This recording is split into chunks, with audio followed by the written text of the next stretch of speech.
At this moment, the man is tightly bound by huge chains, his whole body being shocked by electric currents. His younger brother Orm, clad in golden armor, looks down at him from above. These two princes of Atlantis have finally met for the first time. Orm speaks out in provocation, calling Arthur a born of their mother and the underground race. This remark thoroughly enrages Arthur. He lunges fiercely at Orm, only to be held back tightly by 5 warriors behind him. You want conflict?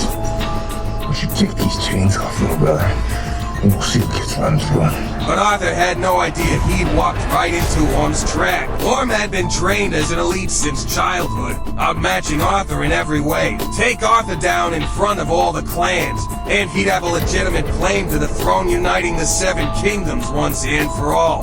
The battle was about to erupt, but the princes clashed, each fighting for their own cause, one driven by ambition, hell-bent on conquering the surface, the other determined to clear their mother's name and reclaim her shattered honor. But Arthur, raised on land, was no match for Orm. After a few rounds, he started to falter, pushed back toward the magma pits, pinned under Orm's assault. Orm wanted him dead, plain and simple.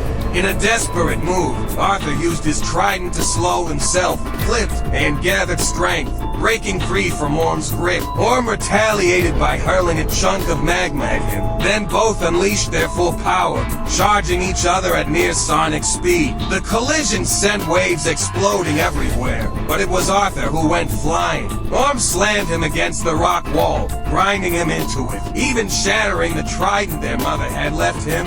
The 7 clans roared in celebration of Orm's victory, but he wasn't done with Arthur. Just as Orm moved to finish him off, a sudden surge of water swept Arthur away into the distance. Mera had arrived just in time to save him, but the tide had turned. The only way to stop Orm now was to find the golden trident. Following a map, the two headed to the Sahara Desert, tracking down one of the 7 kingdoms' ancient burial sites. There, they found a hologram left by the old king. It revealed the trident was hidden in the trench at the edge of the ocean. Only those who passed its trial could claim it. With time running out, they raced to the trench.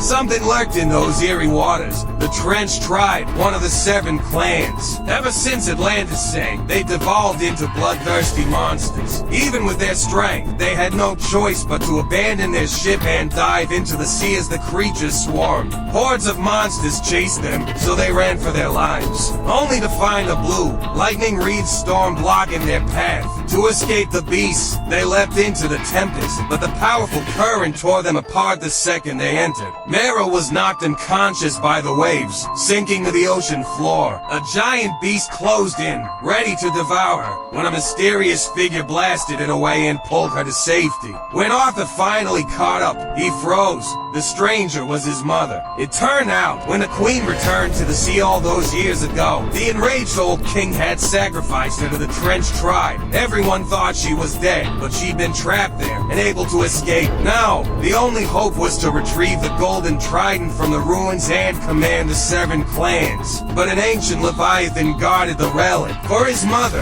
and for his father on land, Arthur stepped into the ruins without hesitation.